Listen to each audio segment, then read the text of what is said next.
They were continuing to read The Brothers Karamazov.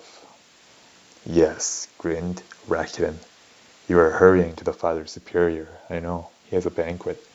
There has not been such a banquet since the Superior entertained the Bishop and General Pyatov. Do you remember? I shan't be there, but you go and hand the sauces. Tell me one thing, Alexei. What does that vision mean? That's what I want to ask you. What vision? That bowing to your brother Dmitri. And didn't he tap the ground with his forehead too? You speak of Father Zosima? Yes, of Father Zosima. Tap the ground? Ah, an irreverent expression. Well, what of it? Anyway, what does that vision mean? I don't know what it means, Misha. I knew he wouldn't explain it to you. There's nothing wonderful about it, of course. Only the usual holy mummery. But there was an object in the performance. All the pious people in the town will talk about it and spread the story through the province, wondering what it meant. To my thinking, the old man really has a keen nose.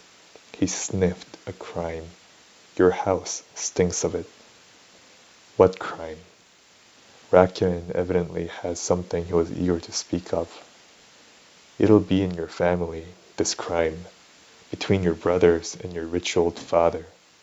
So Father Zosima flopped down to be ready for what may turn up.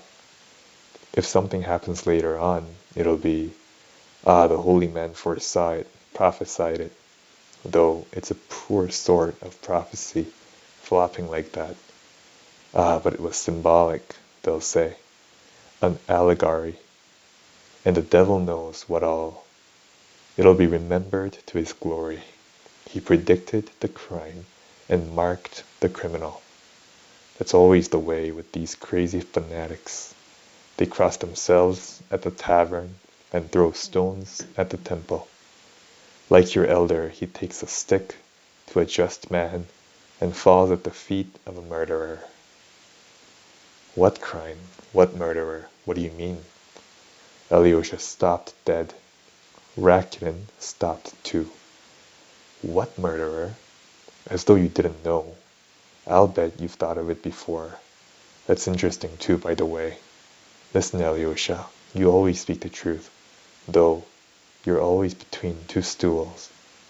Have you thought of it or not? Answer.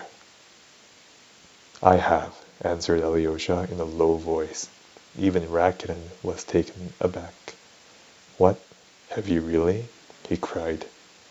I. I've not exactly thought it, muttered Alyosha, but directly you began speaking so strangely, I fancied I had thought of it myself. You see? And how well you expressed it.